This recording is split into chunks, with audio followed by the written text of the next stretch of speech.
this dream to look after you. Honorable hunter, pursue the echoes of blood,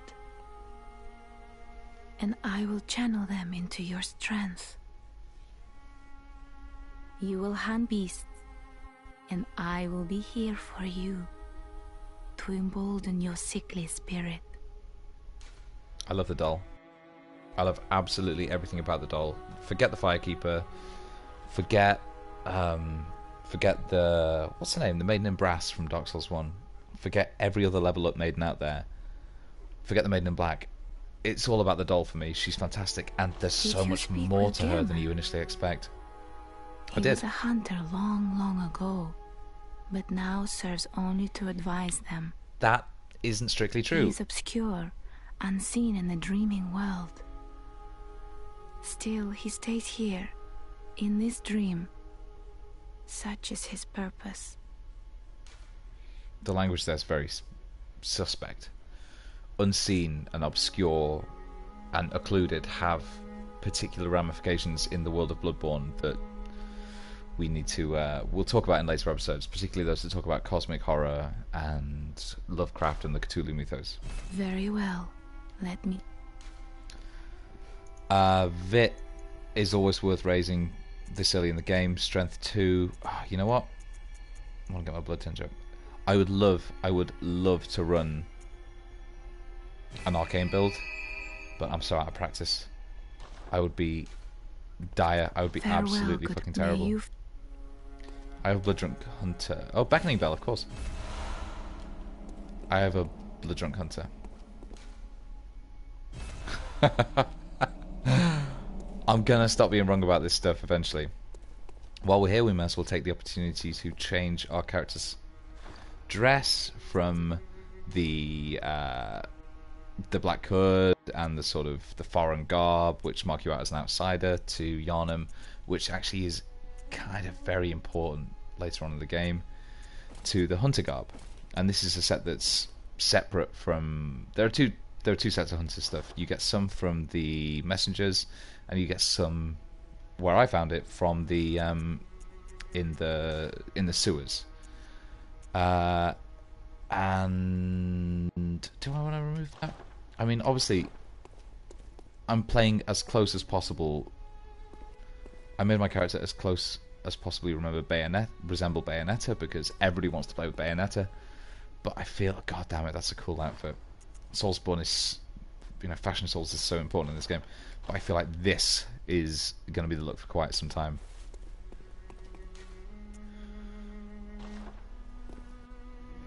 So, as horror, and as particularly gothic horror, became much less about supernatural horror in castles outside of cities and way out in the sticks, as it became less about rural horror and more about metropolitan horror, the horror of neglect, the horror of the horror of degradation of society and of personal spirit, so too did the villains become less ghostly, less ethereal, and significantly more, and now I feel like I'm playing Bloodborne, and significantly more human. We saw that with Mary Shelley's Frankenstein, in which the ostensible monster eventually reveals itself to be probably more human than its creator, and this became known as domestic gothic, and that has antecedents now in, that has antecedents that run through the yellow wallpaper to an awful lot of crime fiction now, which focuses on, the horror of being trapped, imprisoned in these sort of, to have the home as a place of imprisonment and fear, and that's, you can see that as early as the first Mrs. Rochester in Jane Eyre, which was written in 1847, 1846, somewhere around there, and you see that in Jane Eyre, you see that in the yellow wallpaper, and most notably, I think you see that in Wilkie Collins' The Woman in White, and The Woman in White is fascinating. Wilkie Collins himself was a fascinating character. He was a contemporary author of Dickens. He was one of his friends. Illusion of a subjective doppelganger, which, if you don't know about it, is one of the scariest things imaginable. He would see another version of himself. just out and about in the world, performing things that he otherwise would have performed himself.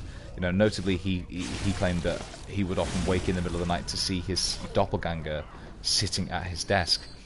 And the idea of your identity being eroded, or rather replaced, is something that's integral to a lot of psychological horror now. I don't know if anybody's seen Anomalisa, but this idea that he stays at Fraser Lee, and there's this kind of Frigioli syndrome, which is everybody else is consistently out to get you, and everybody's kind of a manifestation of the same conspiracy to keep you down and to harm you specifically. That's one thing, but this erodation of the self, the idea that you're not the person you thought you were, is just kind of, to me, that's much more horrifying. I feel like that's the scariest thing. That's scarier than... Ooh. I forgot you summon him here for Cleric Beast. That's interesting. Okay.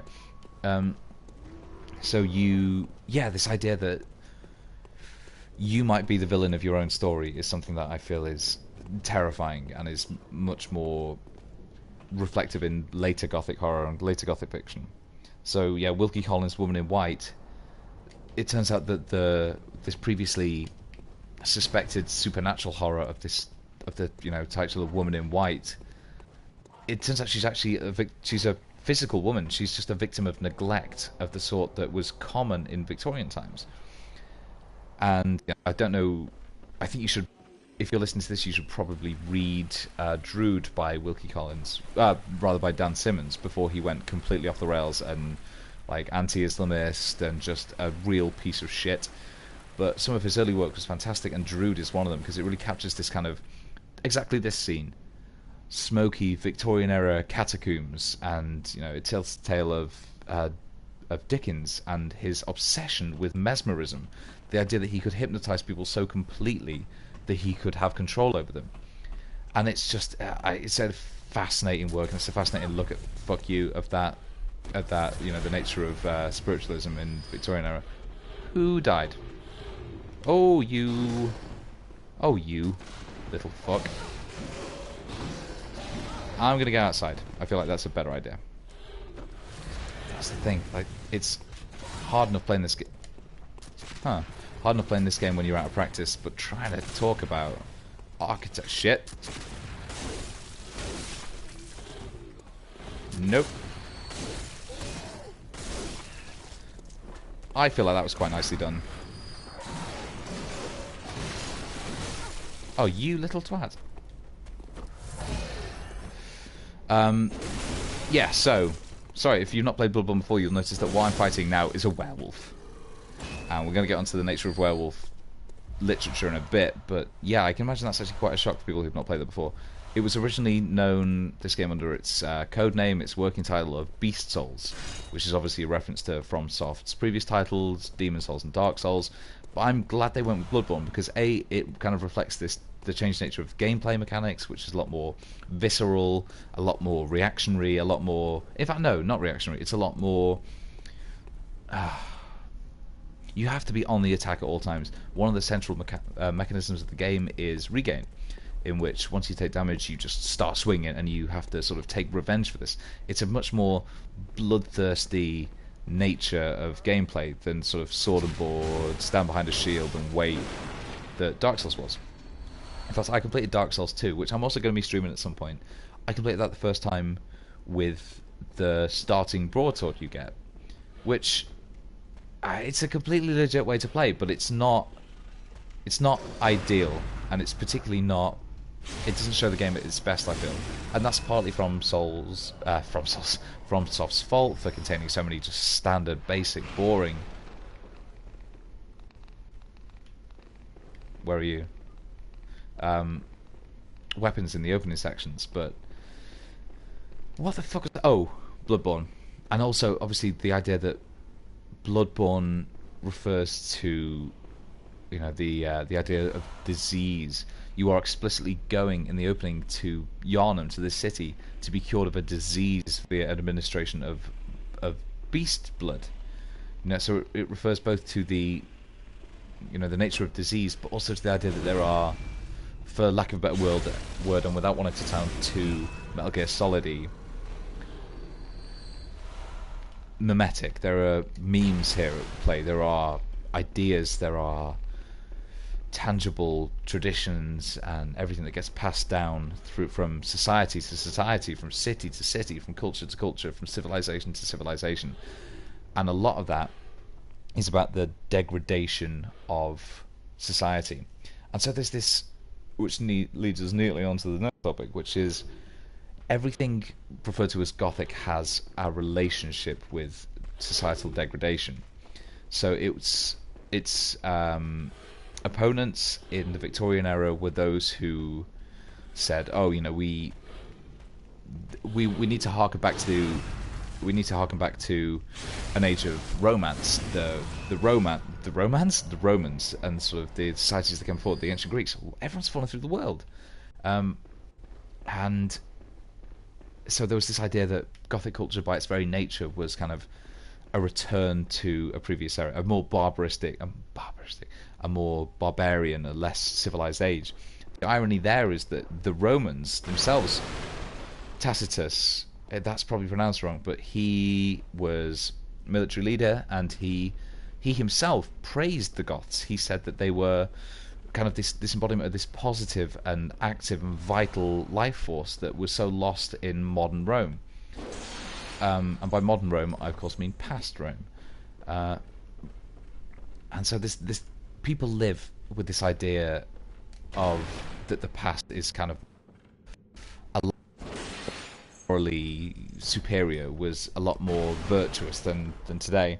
And from around 1880, Gothic fiction began to be concerned with the degradation of society, which is more embodied in its protagonists, which is really where we start to see fiction like Jekyll and Hyde, in which, you know, obviously the protagonist, the virtuous Dr. Jekyll, is seen as, in the narrative, he's presented as representing the light, the sort of the more civilized, medicinal, you know, high-end, middle-class nature of Victoriana, whereas Mr. Hyde, his sort of homunculus counterpart, who he transforms into, is seen as representing the poverty of Victorian literature. And I'm just going to talk to Eileen, who's my favourite character in the game, and then we'll get back into why society isn't degrading and why the Tories can fuck off. Oh, a hunter, are you? And an outsider? What a mess you've been caught up in. And tonight of all nights. Here, to welcome the new hunter. Talk about disease, she's clearly wearing a plague mask inspired by, well, first of all, it heavily resembles a crow's beak, and sort of, but it also heavily resembles the sort of the beak of plague doctors. Prepare yourself for the worst. There are no humans left.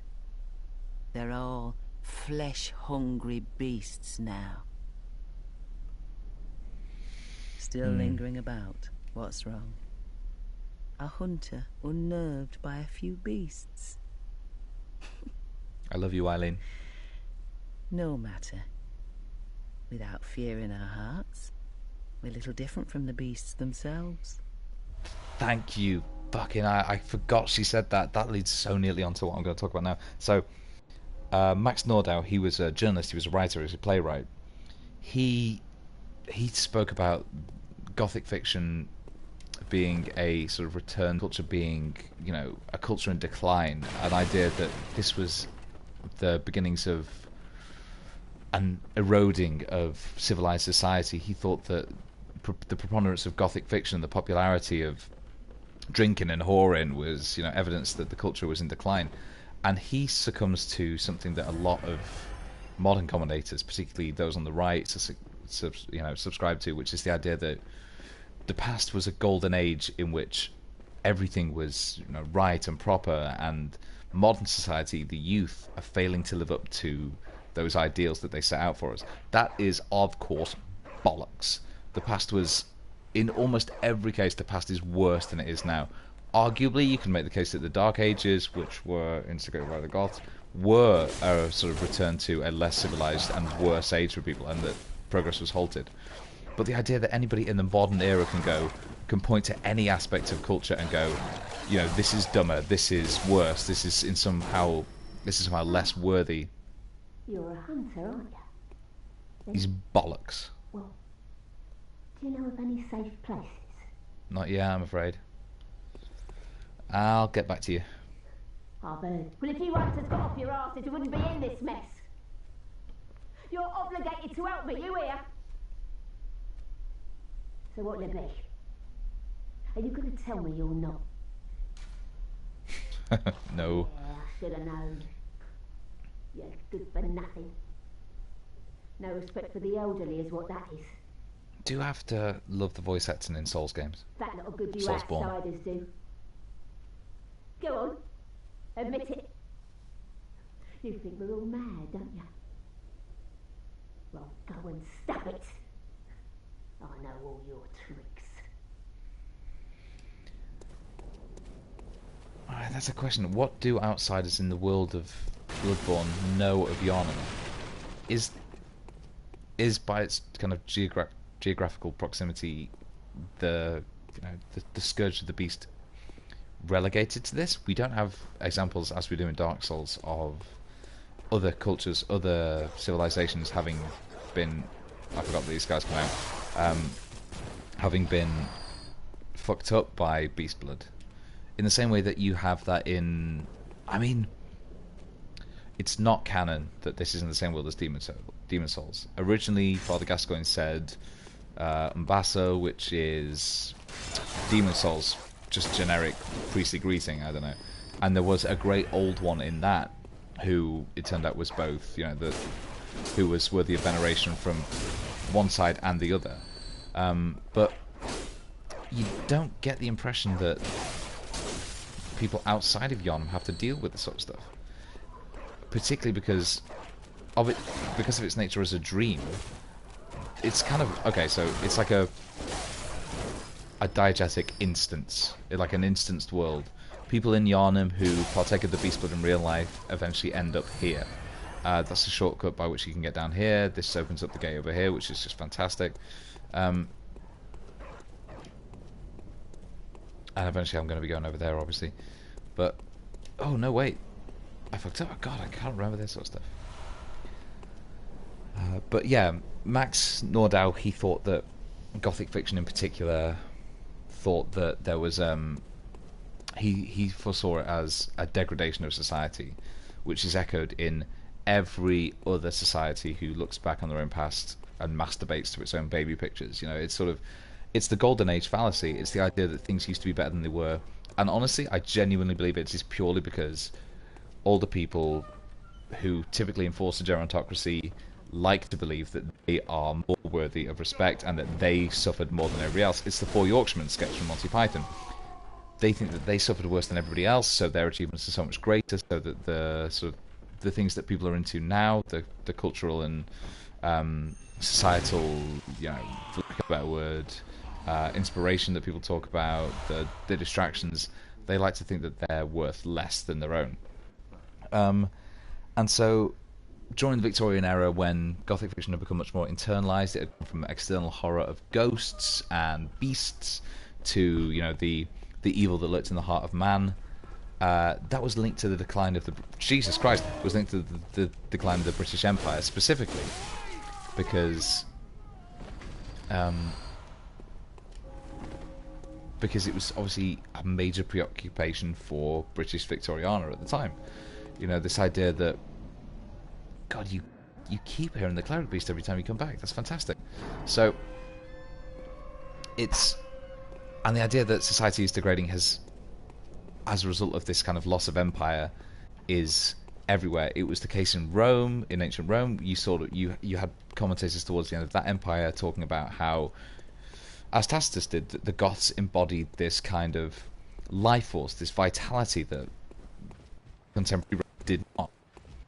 I'm just going to do these guys first. Oh no. Yep. No. Bad. Bad hulking brutes. Bad. No. Bait the swing. Fuck him up. Yeah, that'll do. And one more. Axe. I'm sure I meant to say something more pithy there, but axe was the best I could do. And what's interesting is, around the time that Max Nordau was saying this sort of stuff, was the eruption of Krakatoa, which threw up ash and dust into the sky, and for about a decade afterwards, every sunset was blood red. And he was talking about the idea that, you know, that this kind of presaged the end of a civilization, the end of civilized culture, and now everything was going to the dogs. And you can sort of see that reflected in the press's response to, and society's response to, works of Gothic fiction in Victorian times. So, you know, notoriously, the portrait of Dorian Gray is about a man who puts off his own degradation, his own senescence, through the use of kind of a magical painting, which is never really explained. And obviously, Oscar Wilde, the author of that, this work of art was used to censure him as a person. It was used to, you know, as evidence that he was, you know, that his homosexuality was abhorrent according to the mores of the time, which is obviously fucking bullshit. But the idea that Gothic fiction and those who provided it, those who created it, were lacking in moral mores was, again, you know, held up as the example of why society was less worthy now than it was before. And you can see that referenced also in, you know, The Great God Pan by Arthur Machen, which we're going to talk about eventually, because that has much more relevance to cosmic horror and exactly what Lovecraft was talking about. But where I think that this has relevance to Bloodborne is, we've just been through the sewers. We're going to have to go through it again in a little bit, so I might point some stuff out there. But the idea that... I just realised how low on health I am. There's Yharnam, as you know, as demonstrated in the game. Even this Dream Yharnam is clearly a society that is ostensibly on the verge of collapse. You know, there's a fantastic Peter Capaldi monologue from the latest series of Doctor Who, which I think absolutely sums it up, where he's talking to Lord Sutcliffe, who is no relation to me, even though our name's the same. I am sick, actually, of my surname being used exclusively for evil characters, both in real life and in fiction. So obviously the Yorkshire Ripper was called Peter Sutcliffe. But he's talking to Lord Sutcliffe, and he's talking about the worth of a society and how you measure that. And he's saying that the worth of a society isn't measured in what you can add to what you can already give to the rich. It's measured by how you treat the lowest members of society. Well, what you might think of as the lowest members, the least, let's be blunt, the least rich members of society. Those who don't have a formal education because they were never afforded it. Those who have to live on the breadline. Those who have to go to food banks.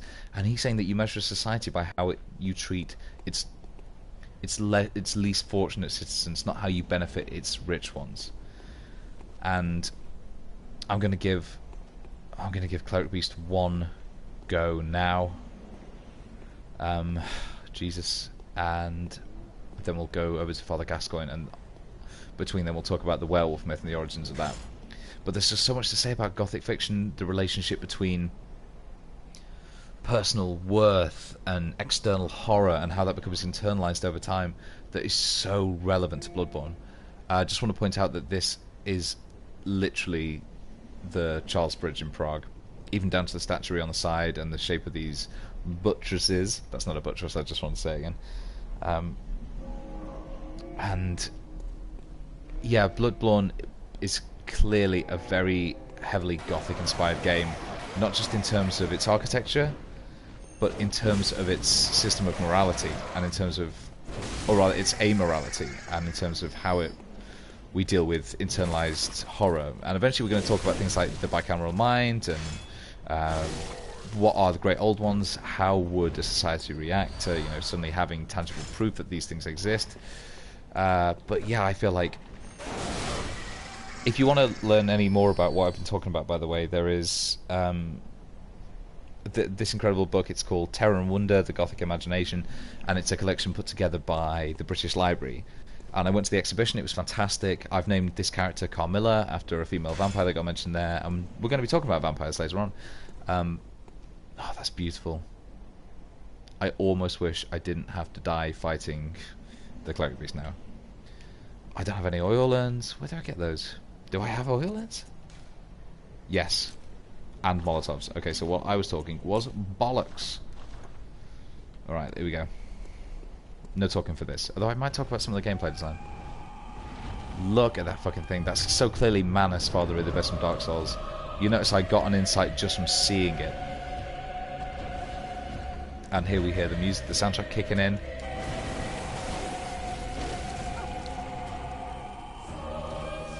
That's when Regain would have been useful. When I should have attacked. That's a hit. That is a hit too.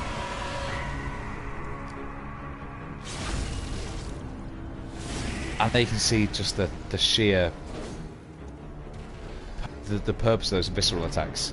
You can't fish for backstabbers in this game. You have to be more proactive. You have to go out and find opportunities to attack.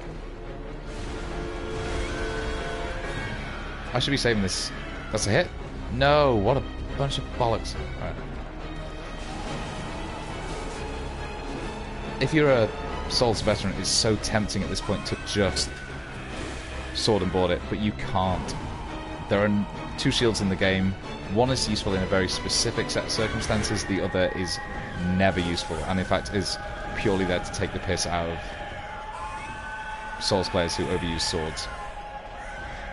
And Miyazaki talks about that in a couple of Design Works interviews that EMB has talked about before. Nope.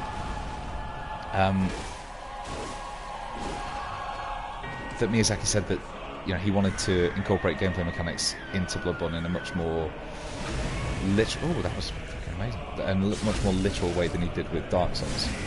There were in Dark Souls the constant coming back to life is explained as a consequence of the curse, which really drives the entire narrative. But here, things like visceral attacks and the nature of having to attack again and again and again if you want to survive is just, it's woven so well into the overall nature of the plot. It really makes you go, okay, what is my character and why am I in this world and how do I relate to it? And much more, I'm fucking dead. Fuck out, get the fuck out, heal up. Hang on. Okay, not doing too badly.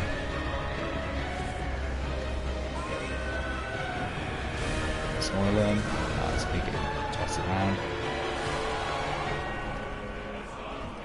Yep, it's a miss. And now I need to hit him with Molotov. Pretty sharpish, actually. Yeah, I'll take it. Also, it was really in this game, and you see it a lot in Dark Souls 3.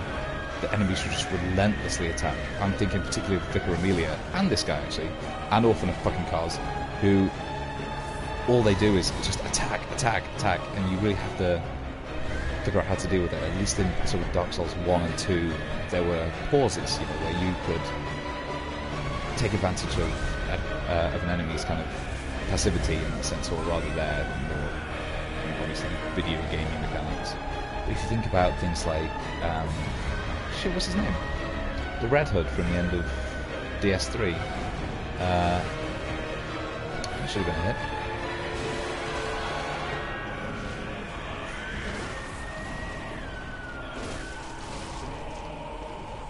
That's a hit. That's a big hit. And that's the second hit if he manages to pull it up when you... What am I even looking at here? Okay, I should be fine here. I should be fine just in terms of Molotovs if I needed to. That's a hit. Oh, is that it? Huh. I was more okay than I thought.